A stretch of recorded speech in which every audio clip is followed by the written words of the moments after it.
जय हिंद दोस्तों, कैसे हैं आप सभी। मैं सूरज एक बार फिर से आप सभी का स्वागत करता हूं। कैसे हैं आप सभी और कैसी चल रही है आप सबकी पढ़ाई। उम्मीद है कि आप सब बहुत अच्छे होंगे और आपकी पढ़ाई बहुत ही अच्छे तरीके से चल रही होगी। ठीक है, तो दोस्तों हम लोग कर रहे थे टाइम स्पीड एंड डिस्टेंस और इसकी एक क्लास हुई है जिसमें हमने कुछ क्वेश्चंस को देखा था और हमने ये सीखा था कि टाइम स्पीड और डिस्टेंस क्या होता है और इन तीनों में किस तरीके का रिलेशन होता है। ठीक है, जो भी चैप्टर हम पढ़ते हैं उस चैप्टर में जिस भी चीज़ के बारे में हम पढ़ते हैं, ठीक है, जैसे प्रॉफिट एंड लॉस को अगर हम पढ़ें तो हमारे लिए सबसे जरूरी हो जाता है कि प्रॉफिट क्या होता है, लॉस क्या होता है और ये किन चीजों पर निकाले जाते हैं। सीपी क्या होता है, एसपी क्या होता है, एमपी क्या होता है। ठीक है, ठीक उसी तरीके से जब हम यहाँ पर टाइम स्पीड और डिस्टेंस पढ़ते हैं तो हमारे लिए सबसे जरूरी हो जाता है कि टाइम क्या है, स्पीड क्या है, डिस्टेंस क्या है। और इन तीनों को अगर हमें एक ही चैप्टर में पढ़ना है तो श्योर है कि ये तीनों आपस में एक दूसरे से लिंक जरूर होंगे किसी न किसी तरीके से। तो किस तरीके से ये सभी लिंक होते हैं, ठीक है, तो इस चीज को हमने पिछली क्लास में देखा था और कुछ क्वेश्चंस हमने किए थे उसी के बेस पर, उसी रूल के बेस पर, जो मैंने आपको एक तरीका बहुत ही अच्छे तरीके से समझाया था और मुझे उम्मीद है कि वो तरीका आज भी आपको याद होगा। ठीक है, तो मैंने क्या बताया था वो तरीका। ठीक है, तरीका मैंने ये बताया था कि अगर दूरी सेम है, अगर दूरी जो है वो अगर सेम है, ठीक है, दूरी अगर सेम है तो जो टाइम होता है और टाइम हो जाएगा, ठीक है, डिस्टेंस अगर सेम है तो जो टाइम होता है और स्पीड होता है ये दोनों एक दूसरे के क्या हो जाते हैं, व्युत्क्रमानुपाती हो जाते हैं। मतलब अगर डिस्टेंस हमारा सेम है तो अगर टाइम बढ़ेगा तो श्योर है कि जो स्पीड है वो कम हो जाएगी और अगर स्पीड बढ़ेगी तो जो टाइम है वो क्या होगा, कम हो जाएगा। एक ही कॉन्सेप्ट मैंने आपको बताया था पिछली क्लास में और उसी के बेस पर हमने बहुत सारे वहां पर क्वेश्चंस को किया था। तो आज की क्लास में हम और आगे के क्वेश्चंस को करने वाले हैं जिसमें हम कुछ पीवाईक्यू को भी देखेंगे। ठीक है, कि किस तरीके से प्रीवियस ईयर के पेपर में आपके प्रश्न बने हैं टाइम स्पीड एंड डिस्टेंस से। ठीक है, तो चलिए फिर आज की क्लास को शुरू करते हैं। शुरू करने से पहले दोस्तों अगर हमारे चैनल पे नए हैं तो प्लीज चैनल को सब्सक्राइब करके बेल वाला आइकन को प्रेस कर दीजिएगा ताकि क्लास की कोई भी नोटिफिकेशन हो आप तक जरूर पहुंचे। ठीक है, और लाइक कर दीजिएगा, शेयर कर दीजिएगा सभी बच्चों के पास में। और शुरू करते हैं फिर आज की क्लास को। तो पिछली क्लास में हम लोगों ने किया था क्वेश्चन नंबर 8 तक, तो आज हम शुरू करेंगे क्वेश्चन नंबर 9 से और एक एक करके अपने सभी बेहतरीन प्रश्नों को करेंगे बहुत ही अच्छे अंदाज में। ठीक है, तो सवाल नंबर 9 देखिए, सबसे पहले क्या कह रहा है। नंबर 9 ने कहा है राज और प्रेम क्रमशः 3 किलोमीटर और 2 किलोमीटर प्रति घंटा की गति से विपरीत दिशा में चल रहे हैं। तो 2 घंटे के बाद में वे एक दूसरे से कितनी दूर होंगे। बात समझ में आ रही है। सवाल ने क्या कहा है, राज और प्रेम, एक की स्पीड 3 किलोमीटर प्रति घंटे, हम मान लेते हैं कि दोनों अभी यहाँ पर हैं। ठीक है, दोनों अभी यहाँ पर हैं, एक इस दिशा में जाएगा और एक इस दिशा में जाएगा। ठीक है, एक की स्पीड कितनी है, एक की स्पीड है 3 किलोमीटर पर आवर, बोलो है कि नहीं है। ठीक है, और दूसरे की स्पीड है 2 kilometre per hour, 2 kilometre per hour दूसरे वाले की स्पीड है। सवाल ने हमसे ये पूछा है कि 2 घंटे के बाद में वह एक दूसरे से कितनी दूर होंगे। मुझे एक सिंपल सी बात बता दो कि अगर ये बंदा 2 घंटे चलता तो कितना चलेगा, 6 किलोमीटर चलेगा। बोलो चलेगा कि नहीं चलेगा। ठीक है, 6 किलोमीटर चलेगा और अगर इसको हम लोग 2 घंटे चला दें तो ये कितना चलेगा, ये 4 किलोमीटर चलेगा। तो हम कह सकते हैं सर यहाँ से ये 4 किलोमीटर इधर चला जाएगा और यहाँ से ये 6 किलोमीटर इधर चला जाएगा, तो इन दोनों के बीच के जो डिस्टेंस निकल करके आएगी वो कितनी हो जाएगी, 10 किलोमीटर। तो हम कह सकते हैं सर ये दोनों एक दूसरे से 2 घंटे के बाद में 10 किलोमीटर की दूरी पर होंगे। अगर हम बात करें ऑप्शन की तो ए वाला ऑप्शन बिल्कुल सही हो जाएगा क्योंकि ए में हमको 10 किलोमीटर दिख रहा है। ठीक है, आसान सवाल था, बहुत आसान सवाल था, कुछ नहीं रखा था इसमें। ठीक है, सिंपल सी चीज है, बस ये है कि दिशाएं विपरीत हैं तो आपको यहाँ पर समझना है कि कैसे लगाना है। और उसको और भी हम अच्छे तरीके से लगा सकते थे, ऐसा जरूरी नहीं है कि आप ऐसे डंडी खींच करके बनाओ। भाई ये दोनों एक इधर जा रहा है, एक इधर जा रहा है, मैंने बताया है कि जब वो दोनों इस तरीके से जाते हैं और उनके बीच की डिस्टेंस हमको निकालनी है तो ये बात आपको समझनी पड़ेगी कि मतलब ये दोनों एक दूसरे से दूर जा रहे हैं। ठीक है, तो दोनों की स्पीड को जोड़ लो, 3 2 5, 2 घंटे तक चलेंगे तो 10 किलोमीटर सीधे आपका आंसर हो जाएगा। तो कोई बात नहीं, अगला सवाल देख लेते हैं। नंबर 10 सवाल ने कहा है कि 12 किलोमीटर की दूरी पर खड़े हुए ए तथा बी एक दूसरे की ओर पैदल चलना आरंभ करते हैं। बहुत शानदार, एक ए नाम का व्यक्ति यहाँ पर है और एक बी नाम का जो व्यक्ति है वो यहाँ पर है, वो एक दूसरे की ओर पैदल चलना आरंभ करते हैं, कोई बात नहीं है। तथा 1 घंटे 15 मिनट के बाद वे परस्पर मिलते हैं। 1 घंटे 15 मिनट के बाद में इन दोनों का मीटअप हो जाता है, कहाँ पर मिल जाते हैं, यहाँ पर मिल जाते हैं। ठीक है, अब सवाल ने कहा है यदि ए की चाल 4 किलोमीटर प्रति घंटा है, जो ए नाम का व्यक्ति है इसकी जो स्पीड है वो है 4 kilometre per hour. 4 kilometre per hour इसकी स्पीड है। तो सवाल ने पूछा बी की चाल क्या रही होगी। मुझे एक बात बताना पहले, ठीक है, ठीक है, एक बात बताओ कि अगर जो ए है ये इसकी स्पीड 4 किलोमीटर पर आवर है, यहाँ पर ये दोनों लोग मिलते कितनी देर के बाद में है, तो हम कह सकते हैं सर 1 आवर 15 मिनट, ठीक है, 1 आवर 15 मिनट, यानी 1 घंटे 15 मिनट के बाद में दोनों मिलते हैं। अब एक बात यहाँ पर और बता दो कि जब ये दोनों लोग एक साथ चलना शुरू करते हैं, तो जब ये 1 घंटे 15 मिनट तक चलता है तो ये भी तो 1 घंटे 15 मिनट तक ही चलता होगा। बोलो चलता होगा कि नहीं चलता होगा। अच्छा, और एक बात कि इन दोनों के बीच की जो कुल दूरी है वो कितनी है, 12 किलोमीटर है। बोलो है कि नहीं है। तो 12 किलोमीटर ए अकेले तो नहीं चला होगा ना, दोनों लोग मिलकर के चले होंगे। बी की स्पीड कितनी थी पता करना है। कैसे पता कर पाएंगे, तो देखो सिंपल सी बात है यहाँ पर। ए 4 किलोमीटर प्रति घंटे की स्पीड से चलता है 1 घंटे 15 मिनट तक, तो हमें पता कर लेते हैं ना ए ने कुल कितना चला होगा। तो कैसे पता करेंगे देखते हैं। देखो क्या है, ए की स्पीड, ए के द्वारा तय की गई दूरी निकालते हैं। तो दूरी बराबर क्या होता है, चाल गुणे समय। तो चाल तो 4 दिया गया, समय कितना दिया गया है 1 घंटा, एक तो आवर हो जाएगा, और 15 मिनट, 15 मिनट को क्या करते हैं, इसको भी घंटा बना लेते हैं, ठीक है। तो 1 बटा कितना हो जाएगा 4। तो हमें कह सकते हैं 4 गुणे 1 सही 1/4, ये आएगा कि नहीं आएगा, ठीक है। तो 1 घंटा ये और 1/4 घंटा और हो जाएगा। तो 4 एक कम 4 और 1 कितना हो जाएगा 5। तो हम कह सकते हैं 4 गुणे 5/4, ये कट जाएगा तो ये आ जाएगा 5 किलोमीटर। भाई दूरी है तो 5 किलोमीटर आएगी ना। मतलब ये कि जो ए वाला आदमी है उसने 5 किलोमीटर की दूरी को तय किया, ठीक है। अब जब ए 5 किलोमीटर चलेगा तो बी ने कुल कितनी दूरी तय की होगी, तो हम कह सकते हैं सर कुल दूरी 12 थी, 12 में से 5 घटा दो तो बी ने कुल कितना तय किया होगा 7 किलोमीटर, ठीक है। अब बी ने अगर 7 किलोमीटर तय किया तो बी की स्पीड कितनी होगी, तो स्पीड का मतलब होता है दूरी बटे टाइम, ठीक है। मतलब डिस्टेंस अपान कितना होता है, टाइम होता है। बोलो होता है कि नहीं होता है। तो डिस्टेंस कितनी है भैया 7 किलोमीटर की, टाइम इसको कितना लगा, तो देखो डिस्टेंस जो है वो 7 किलोमीटर में है, तो जो टाइम है उसको भी घंटा में होना चाहिए, क्योंकि ये डिस्टेंस किलोमीटर, जब जो स्पीड निकल करके आती है वो किलोमीटर प्रति घंटा निकल करके आती है। तो टाइम जो लगा वो 1 घंटा 15 मिनट लगा। 1 घंटा 15 मिनट को हमने जब घंटे में कन्वर्ट किया तो 5/4 घंटा आया। तो हम यहाँ पर 5/4 लिख सकते हैं, तो 5 नीचे 4 ऊपर चला जाएगा। तो 7 चौके कितना हो जाएगा 28। 28 को अगर हम 5 से भाग करते हैं तो कितना आएगा बोलो, तो ये हो जाएगा 25, ठीक है। तो 3 5 छक्का 30, तो हम कह सकते हैं 5.6 किलोमीटर पर आवर। ये किसकी स्पीड हो जाएगी, ये हो जाएगी हमारे बी की स्पीड 5.6 किलोमीटर पर आवर। लेकिन बात यह है कि ऑप्शन में तो 5.6 किलोमीटर पर आवर कहीं दिया ही नहीं गया। ऑप्शन में सीधे 28/5 ही दिया गया है। तो 28/5 को ही ले लो, कोई दिक्कत की बात नहीं है। ऑप्शन की बात करें तो सी वाला हमारा सही हो जाएगा, ठीक है। देखो सवाल क्या है ना, ऑप्शन में एक उन्होंने पूछा ही नहीं, जितना स्टेप हमने उसको पहले ही लगा दिया। लेकिन कोई दिक्कत की बात नहीं है, बात समझ में आ गई, बहुत अच्छे। तो ये सिंपल सी चीज थी, ठीक है। मैंने आपको समझाने के लिए थोड़ा इसको लंबा किया, वैसे इतना लंबा करने की जरूरत थी नहीं। बहुत सिंपल सी चीज थी कि ए कितना दूरी चलता है उसको निकाल लो, और फिर बी उतना दूरी को 1 घंटे 15 मिनट में चलेगा तो हमको बी का स्पीड पता चल जाएगा, ठीक है। अगला सवाल देख लेते हैं, नंबर 11। तो 11 नंबर सवाल ने कहा है कि एक रेलगाड़ी स्थान ए से बी तक 90 किलोमीटर प्रति घंटा की चाल से जाती है और 75 किलोमीटर प्रति घंटा की चाल से वापस आता है। यदि यह कुल 44/3 घंटे लेती है तो स्थान ए और बी के बीच की दूरी निकालो। बहुत सिंपल सी चीज है, कैसे निकालेंगे हमको नहीं पता। सबसे पहले वो जाती है और आती भी है, तो इनकी एवरेज स्पीड हमको पता होनी चाहिए। इधर से जाते समय जो उसकी स्पीड थी वो थी 90 किलोमीटर पर आवर। उधर से आते समय अगर हम बात करें तो वो था 70 किलोमीटर पर आवर। इनकी अगर हम एवरेज स्पीड की बात करें कि आने में और जाने में जो एक औसत चाल इसकी रही वो कितनी रही, तो इसका एक फार्मूला होता है एवरेज स्पीड का, आप सभी लोग जानते हैं कि 2xy और अपान में क्या होता है x+y, जहां पर x और y क्या होते हैं, इनकी स्पीड होती है, ठीक है। तो यहाँ पर क्या हो जाएगा 2, और x कितना है 90 ले लो, और y कितना है 75 ले सकते हैं, ठीक है। फिर यहाँ पर क्या करेंगे, इन्हीं दोनों को हम लोग जोड़ेंगे, तो 90 प्लस कितना हो जाएगा 75। ये चीजें कर सकते हैं। तो 15 छक्का 90, ठीक है, 15 पचे 75 और 15 पचे 75। ये बात समझ में आ गई, ठीक है। अब ये मत कहना सर ऊपर 1 कटा नीचे 2 क्यों कटा, क्योंकि नीचे दोनों चीजें क्या है प्लस में है।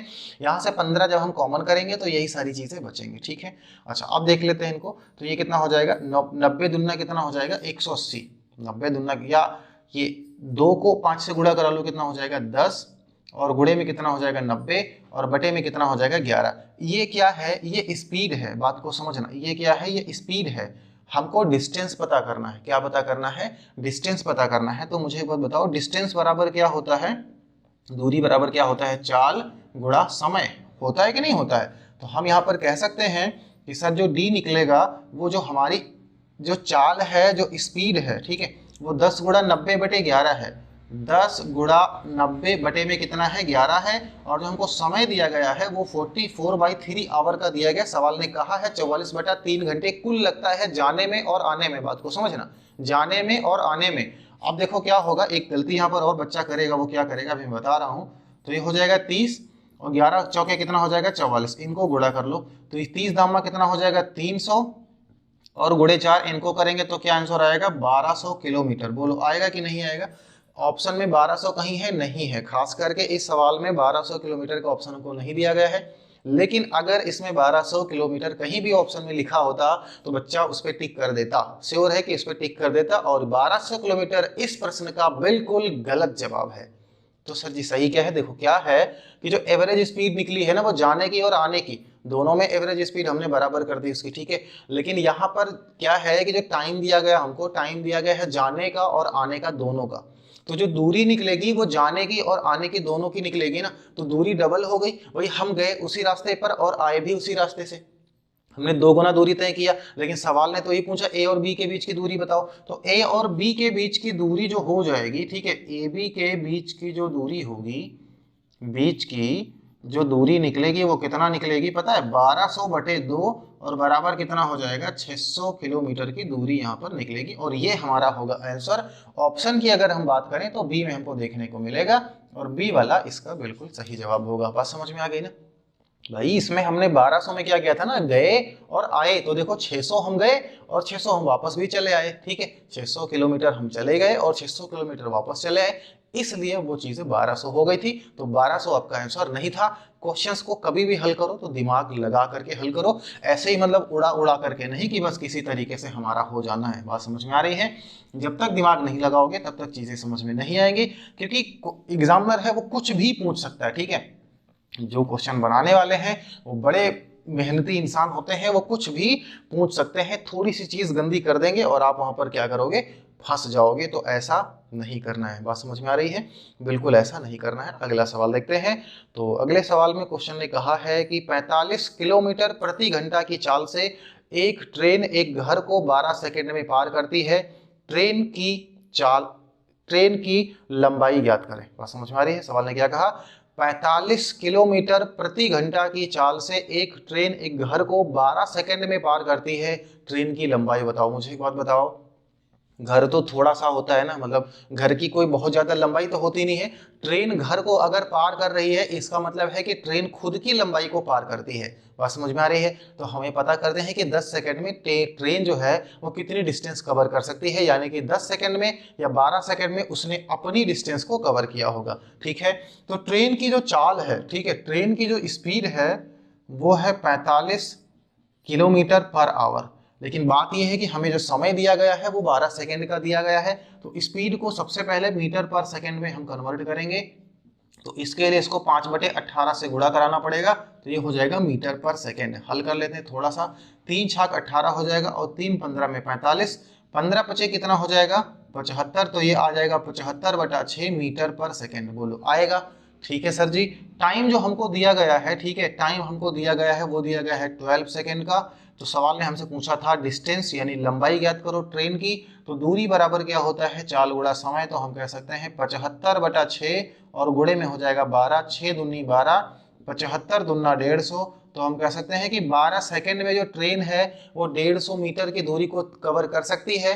और अगर उसने किसी घर को पार किया, मतलब उसने खुद की लंबाई को पार किया, तो जो ट्रेन की लंबाई है वो कितनी हो जाएगी 150 मीटर हो जाएगी। ऑप्शन की बात करें तो बी में हमको देखने को मिल जाएगा, ठीक है।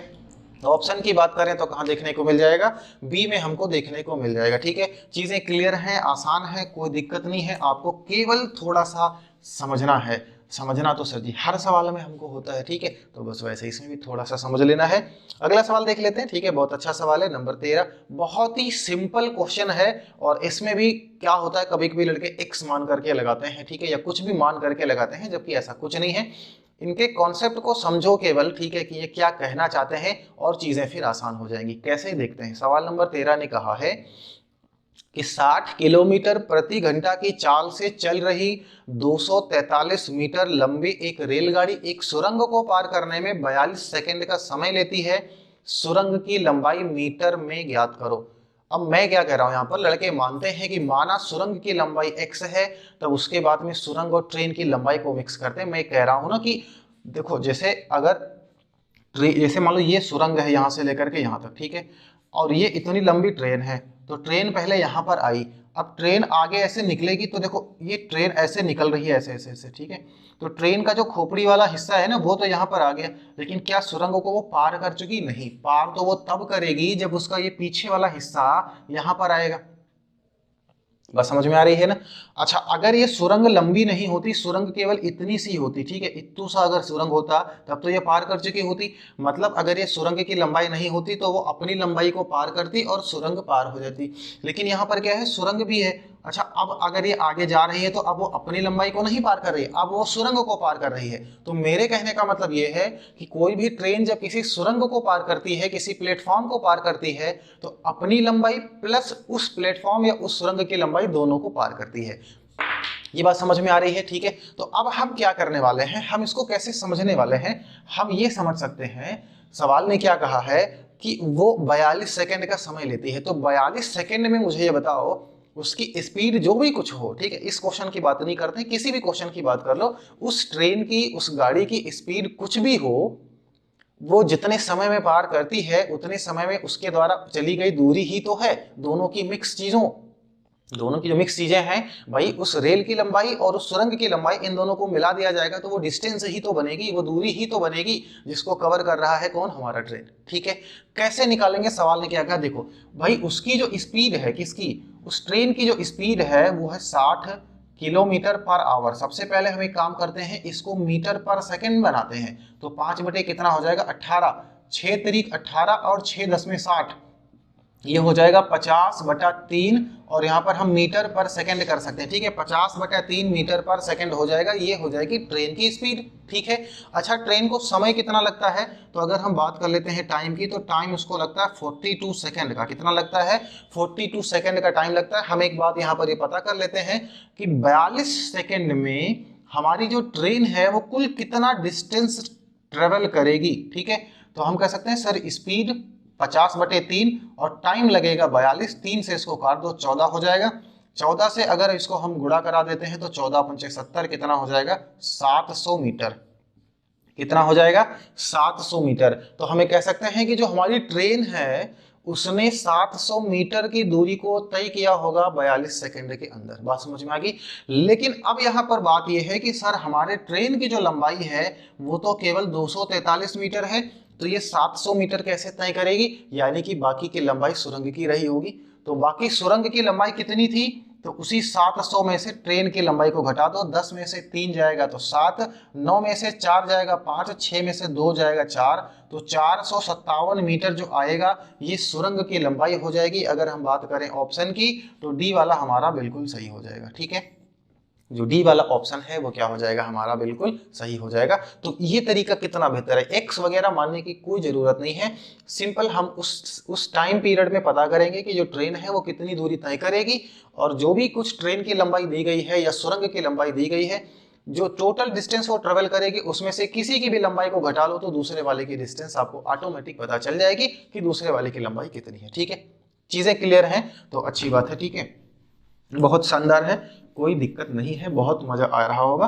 तो अगला सवाल हम लोग देख लेते हैं। ठीक है, अगला सवाल क्वेश्चन नंबर 14, 14 नंबर का सवाल देखिए। 14 नंबर का सवाल कह रहा है कि अपनी सामान्य चाल की 6/7 चाल से चलने पर एक व्यक्ति को 10 मिनट की देरी हो जाती है, उस व्यक्ति को सामान्य चाल में उसी दूरी को तय करने में कितना समय लगेगा? मतलब कहने का यह है 6/7, तो हम कह सकते हैं कि सर उसकी स्पीड पहले 6 थी और अब इतनी हो गई है। ठीक है, मतलब अगर हम बात करें स्पीड की तो हम कह सकते हैं सर पहले 7 थी और अब कितना हो गया 6, दूरी समान है तो हम एक बात कह सकते हैं सर जो टाइम का रेशियो होगा वो उसको पहले 6 लग रहा था तो अब 7 लगेगा। बोलो लगेगा। मेरे हिसाब से कितना देर वो कर रहा है 1, लेकिन सवाल ने कहा नहीं वो 10 मिनट की देरी कर रहा है। कितना देरी कर रहा है? 10 मिनट की देरी कर रहा है प्रश्न के हिसाब से। सवाल में ऑप्शन भी हमको मिनट में ही दिया गया है, तो सवाल ने हमसे ये पूछा है कि अगर वो अपनी सामान्य चाल से चले तो उसको कितना समय लगेगा। भैया यही तो है उसकी सामान्य चाल। अगर वो इस स्पीड से चलता है तब उसको 6 का टाइम लगेगा। अगर 1 बराबर है 10 के तो सोचो 6 किसके बराबर हो जाएगा, इसको गुणा करा दो 10 के तो कितना आ जाएगा, 60 मिनट हो जाएगा। और अगर हम बात करें अपने ऑप्शन की 60 मिनट तो ये सी में हमको मिल जाएगा, इसलिए जो सी वाला जवाब है वो बिल्कुल सही हो जाएगा। ठीक है, तो सी वाला जवाब है वो इस प्रश्न का बिल्कुल सही आंसर हो जाएगा। क्या बातें समझ में आ गई आपको? बहुत अच्छा सवाल था। ठीक है, इसमें कुछ रखा ही नहीं था, फिर भी बटे वाली चीज को देख करके लड़का थोड़ा सा घबरा जाता है और वो नहीं करना हमको। ठीक है, वो बिल्कुल नहीं करना है। तो इसी के साथ में अगला सवाल देख लेते हैं। नंबर 15 में सवाल ने कहा है कि 92 किलोमीटर प्रति घंटा की एक समान चाल से चल रही 180 मीटर लंबी ट्रेन उसी दिशा में 74 किलोमीटर प्रति घंटा की चाल से चल रही एक दूसरी ट्रेन को 60 सेकंड में पार करती है, तो दूसरी ट्रेन की लंबाई क्या है? बहुत अच्छा सवाल है। मैं जिस दिशा में चल रहा हूं, एक दूसरा आदमी है वो भी उसी दिशा में चल रहा है। ठीक है, सबसे अच्छी बात यहां पर यह है कि देखो अगर जिस ट्रेन की स्पीड ज्यादा है वही क्रॉस कर पाएगी हमेशा। बात समझ में आ रही है? क्योंकि जिसकी स्पीड कम है वो तो पीछे हो जाएगी ना कुछ समय के बाद में, क्योंकि दोनों एक ही दिशा में चल रहे हैं। इसको हम लोग कैसे लगाएंगे, इस क्वेश्चन को हम लोग किस तरीके से हल करते हैं वो बात हमें समझना है। तो यहां पर जो स्पीड निकलेगी दोनों की मिला करके वो क्या होगी? तो देखो मैं ये कह रहा हूं, मैं क्या कह रहा हूं कि ऐसे मान लो कि हम दो व्यक्ति हैं या दो कार हैं ए और बी, दो कार हैं ए और बी, क्लियर है। इसकी जो स्पीड है वो 10 किलोमीटर पर आवर है और जो इसकी स्पीड है वो है 6 किलोमीटर पर आवर। ठीक है, तो जो मैं समझाना चाह रहा हूं उसको आप समझ लोगे। अगर मैं ये कहूं कि ये दोनों एक साथ चलना शुरू करते हैं, ये दोनों क्या करते हैं एक साथ में चलना शुरू करते हैं, तब जो रिजल्ट निकलेगा वो क्या होगा? ये 1 घंटे में कितना चला जाएगा? 10 किलोमीटर। ठीक है, 1 घंटे में कितना चला जाएगा? 10 किलोमीटर चला जाएगा। और ये 1 घंटे में कितना चला जाएगा? तो हम कहेंगे सर जी 6 किलोमीटर चला जाएगा। तो ये बातें समझ में आ गई। अच्छा, 1 घंटे के बाद में इन दोनों के बीच की अगर हम गैपिंग देखें तो हम कहेंगे सर 4 किलोमीटर की गैपिंग आएगी इन दोनों के बीच में। बोलो ये बात समझ में आ गई? अच्छा, तो अब एक छोटी सी बात और बता दूं, मैं ये कह रहा हूं कि इन दोनों में से हम केवल एक को चलाएंगे, दूसरे को रोक देंगे। किसको रोक देंगे? देखो मैं ये कह रहा हूं कि अगर मैं आपसे तेज दौड़ सकता हूं तो मैंने आपसे क्या कहा कि एक काम कर भाई, तू मुझसे तेज तो नहीं दौड़ेगा, और श्योर है कि अगर हम दोनों साथ में दौड़ेंगे या तुम अगर आगे दौड़ना शुरू करो, ठीक है, तो मैं एक समय ऐसा आएगा जब मैं तुझको पीछे कर दूंगा, तो बेहतर होगा कि तू दौड़े ही ना।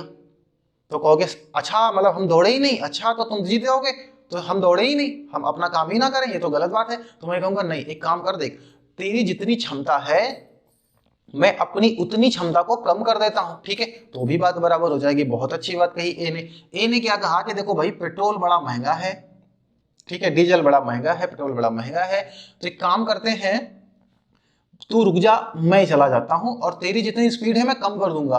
तो उसने कहा ठीक है अच्छी बात है। तो 10 ने इसकी स्पीड 6 को कम कर दिया, तो अब वो कितनी स्पीड से दौड़ेगा? वो 4 की स्पीड से दौड़ेगा। मुझे बताओ 4 की स्पीड से अगर दौड़ेगा तो 1 घंटे में कितनी दूर जाएगा? 4 किलोमीटर की दूर जाएगा। अब बात यह है सर जो बी है वो यहीं खड़ा है और ए उनसे 4 किलोमीटर दूर यहां पर आ गया, तो इन दोनों के बीच की जो अभी गैपिंग है, इन दोनों के बीच की जो अभी गैपिंग है वो कितनी है? 4 किलोमीटर है। तो बोलो क्या ये दोनों बातें सेम है कि नहीं सेम है? सेम है ना। तो हम यहाँ पर क्या करने वाले हैं कि अगर दो चीजें एक ही दिशा में जा रही है ना, तो जिसकी स्पीड कम है जो धीरे चल रहा है उसको रोक देंगे। हम कहेंगे तू रुक जा, तेरा कोई काम है नहीं, तो आखिर अंत में हार जाएगा। तो बेकार में इतना परेशान होने की कोई जरूरत नहीं है। बात समझ में आ रही है? बिल्कुल परेशान होने की जरूरत नहीं है। तो क्या ये बात आपको समझ में आ गई? तो हम ये कह रहे हैं कि अगर एक की स्पीड 92 किलोमीटर पर आवर है, ठीक है, एक की स्पीड अगर 92 किलोमीटर पर आवर है और दूसरे की स्पीड अगर 74 किलोमीटर पर आवर है, तो मैं कह रहा हूं कि इसको रोक देते हैं। इसको रोक देते हैं, नहीं चलाते इसको, हमने कहा केवल इसी को चलाएंगे। घटा के देख लेते हैं, 12 में से 4 निकलेगा तो 8 बचेगा, 8 में से 7 जाएगा तो 1 बचेगा। तो मैं कह सकता हूँ कि 18 किलोमीटर पर आवर की स्पीड से ये बंदा दौड़ेगा। बोलो दौड़ेगा कि नहीं दौड़ेगा? दौड़ेगा। और तब क्या करता है, 60 सेकंड लगते हैं इसको पार करने में, 60 सेकंड लगते हैं। कितना सेकंड लगता है? 60 सेकंड लगते हैं। अच्छा, ये जो 18 किलोमीटर पर आवर है ना, ये तो किलोमीटर प्रति घंटा है, इसको 5/18 से गुणा करा लो तो ये मीटर प्रति सेकंड हो जाएगा। 18 से 18 कट जाएगा तो हम कह सकते हैं सर 5 मीटर प्रति सेकंड आएगा। कितना आएगा?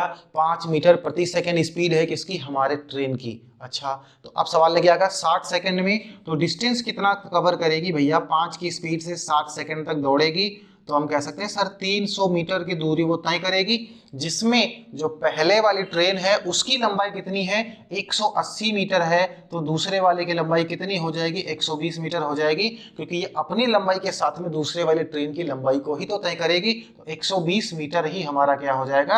आंसर हो जाएगा। ऑप्शन की बात करें तो ए वाला हमारा बिल्कुल सही जवाब होगा। ठीक है, जो ए वाला हो जाएगा वो हमारा क्या हो जाएगा? बिल्कुल सही जवाब हो जाएगा। क्या बातें समझ में आ गई यहाँ वाली? ठीक है, तो समझ में आ गई होंगी तो बहुत अच्छी बात है। ठीक है, अगले सवाल पे हम लोग भाग चलते हैं सीधे। तो अगला सवाल देखिए, नंबर 16 क्या कह रहे हैं?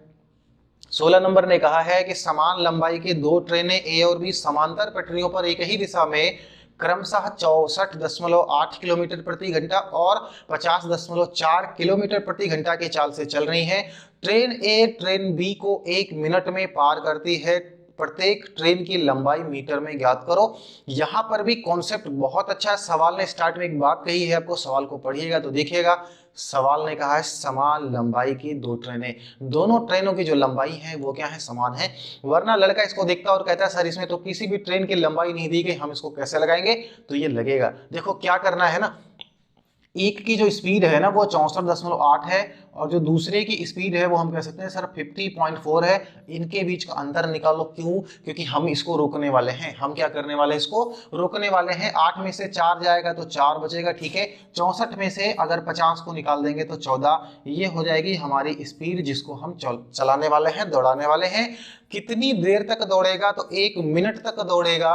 अगर हम बात करते हैं अपने टाइम की तो वो हमको दिया गया 60 सेकेंड। ठीक है, फिर अगर हम डिस्टेंस निकालेंगे तो आएगा 14.4 गुणे 60, 14.4 गुणे 60। लेकिन एक बात और यहाँ पर हमको समझनी है, वो ये समझनी है कि इसको 5/18 से हम गुणा भी कराएंगे तो 18 थे कितना हो जाएगा? 144। ये 0 तो 8 पंजे कितना होगा? 40। एक अंक के बाद में 0.4 आएगा तो यहाँ पर हम कितना लिख सकते हैं? 4.0 या 4 लिख सकते हैं। क्यों ऐसा हमने लिखा? क्योंकि जो स्पीड है ना वो किलोमीटर पर आवर में है, उसको मीटर पर सेकंड बनाना पड़ेगा। उसको क्या बनाना पड़ेगा?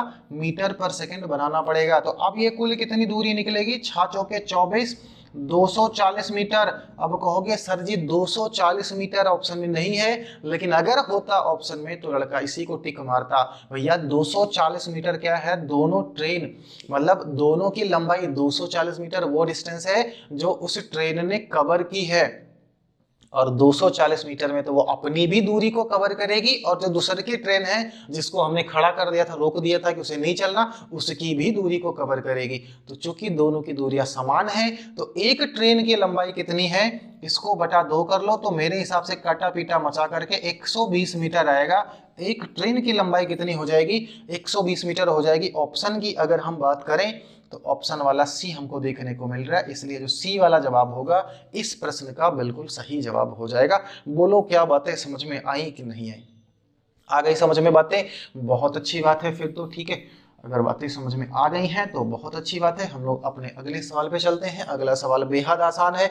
इतना आसान सवाल क्यों पूछ लेता है एसएससी मुझे खुद नहीं पता, लेकिन कोई बात नहीं, पूछ लिया तो अच्छी बात है। सवाल ने क्या कहा है? कोई कार, नंबर 17 का सवाल है। ठीक है, कोई कार 35 किलोमीटर प्रति घंटा की एक समान चाल से चल रही है, इसे 140 किलोमीटर की दूरी को तय करने में कितना समय लगेगा? भैया अगर हम बात करें डिस्टेंस की तो 140 km हमको दिया गया है।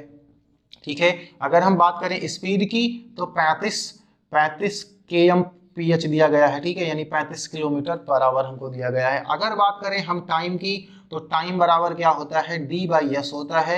ये 140 है और ये 35 है। हम सभी जानते हैं 35 दूना 70 दूना 140, 4 आवर लगेगा। बात यह है कि ऑप्शन में घंटे पे हमको ऑप्शन दिया ही नहीं गया है, तो इसको 60 से गुणा करा करके इसको क्या करेंगे, मिनट बनाएंगे।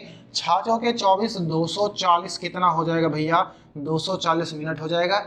शायद प्रश्न ये सोच रहा था कि बच्चे का आंसर 4 घंटे आएगा और वो कंफ्यूज हो जाएगा कि हमारा 4 आ रहा, ऑप्शन तो सब 200 300 है, यानी कि हमारा कुछ गलत हो गया। लेकिन बच्चा होशियार है, तो 240 ऑप्शन डी में होगा, इसलिए ये सही हो जाएगा। ठीक है, बच्चा क्या निकला, होशियार निकला, इसलिए दिक्कत हो गई एग्जामिनर को और जो सवाल था वो लग गया। ठीक है, अच्छा सवाल। तो चलिए हम अगला सवाल देख लेते हैं। ठीक है, अगला सवाल क्वेश्चन नंबर 18 नंबर के सवाल ने क्या कहा है कि एक व्यक्ति ए से बी तक 20 किलोमीटर की चाल 20 किलोमीटर प्रति घंटे की चाल से जाता है और वापसी के समय अपनी चाल में 50% की वृद्धि करता है। ठीक है, दोनों यात्राओं के लिए उसकी औसत चाल कितनी है। तो सवाल बहुत अच्छा है, कैसे लगाने वाले हैं, देखो क्या है कि ये ए है, ठीक है, और यहाँ पर एक पॉइंट है वो बी है। अब क्या होता है कि एक आदमी इधर से जब वो जाता है, ठीक है, क्या है जब वो इधर से जाता है तो उसकी चाल कितनी होती है 20, स्पीड की अगर हम बात करें तो उसकी चाल होती है 20। फिर जब वो उधर से वापस आता है, ठीक है, तो वापस जब आता है तो उसकी स्पीड में क्या होती है 50% की वृद्धि हो जाती है। तो 20 का 50% 50% कितना होगा 10 होगा। तो हम कह सकते हैं कि उसकी जो स्पीड होती है वो कितनी हो जाती है 30 हो जाती है। ठीक है, सिंपल सी बात है। अब सवाल ने क्या कहा है कि दोनों यात्राओं के लिए उसकी जो औसत चाल है वो कितनी है। तो हम यहाँ पर देख सकते हैं कि एक बार उसकी स्पीड 20 है, दूसरी बार उसकी स्पीड कितनी हो जाती है 30 हो जाती है। तो यहाँ पर अगर हम इनके एवरेज स्पीड की बात करें, ठीक है, एवरेज स्पीड की बात करें तो हम सभी जानते हैं एवरेज स्पीड का फार्मूला होता है 2xy अपान में x प्लस वाई। सिंपल सी बात है। तो ये 2 हो जाएगा और गुणे में x की जगह पर हम 20 रख दें और y की जगह पर अगर हम 30 रख दें और नीचे क्या हो जाएगा 20 प्लस 30। ठीक है, ये हो जाएगा 20 प्लस 30। बात समझ में आ गई। ठीक है, अब क्या करते हैं नीचे जोड़ करके 50 कर लेंगे हम और ऊपर गुणा करा लेते हैं। तो कितना हो जाएगा 20 दूना 40, 40 यहाँ कितना हो जाएगा 1200। ठीक है, और नीचे कितना आ जाएगा तो 50 आ जाएगा, ये कट जाएगा, इससे इसको भाग कर दोगे ये आ जाएगा 24। तो हम ये कह सकते हैं 24 किलोमीटर पर आवर। ठीक है, 24 किलोमीटर प्रति घंटा जो है ये क्या हो जाएगी एवरेज स्पीड हो जाएगी। ठीक है, अगर हम बात करते हैं अपने ऑप्शन की तो जो बी वाला ऑप्शन है वो इस प्रश्न के लिए बिल्कुल सही हो जाएगा। ठीक है, ऑप्शन बी बिल्कुल सही जवाब हो जाएगा। तो कैसी लगी क्लास। ठीक है, आज की क्लास को यहीं पर समाप्त करते हैं। इतने ही क्वेश्चन हम लोग करने वाले हैं आज की क्लास में। ठीक है, बाकी के जो क्वेश्चन है वो हम लोग अगली क्लास में करेंगे, एक क्लास और होगी और उसके बाद में टाइम, स्पीड एंड डिस्टेंस हमारा बिल्कुल समाप्त हो जाएगा। आज के जो क्वेश्चन हमने किए हैं इसमें कुछ क्वेश्चन थे जो आपके प्रैक्टिस के लिए थे और बाकी के जो बाद वाले क्वेश्चन थे, ठीक है, ये सारे के सारे क्वेश्चन आपके प्रीवियस ईयर वाले थे जिसको आपने देखा ये बहुत अच्छे थे। कुछ विशेष नहीं पूछा जाता है। ठीक है, कितने सिंपल सिंपल क्वेश्चन पूछे जाते हैं। एक आध क्वेश्चन ऐसे मिल जाते हैं जो कहीं कहीं थोड़ा से ऐसा लगता है कि थोड़े से गंदे सवाल हम उनको कह सकते हैं, हालांकि गंदे नहीं होते हैं लेकिन आपके हिसाब से अगर देखा जाए तो उसको हम गंदा मान सकते हैं। तो आज की क्लास कैसी लगी कमेंट करके जरूर बताइएगा। उम्मीद है कि सारे क्वेश्चन आपको बहुत अच्छे तरीके से समझ में आए होंगे। ठीक है, और आने वाली क्लास कल होगी, ठीक है, और उसमें भी हम लोग PYQ ही करने वाले हैं बहुत अच्छे तरीके से। ठीक है, तो जाते जाते क्लास को शेयर करिएगा सभी बच्चों के पास में। ठीक है, लाइक कर दीजिएगा, अगर आप चैनल पर नए हैं तो इसको सब्सक्राइब कर लीजिएगा। कल की क्लास में मिलेंगे बेहतरीन प्रश्नों के साथ में। तब तक के लिए अपना ख्याल रखिए, अपने परिवार वालों का ख्याल रखिए, मस्त रहिए। ठीक है, मिलते हैं कल की क्लास में। जय हिंद।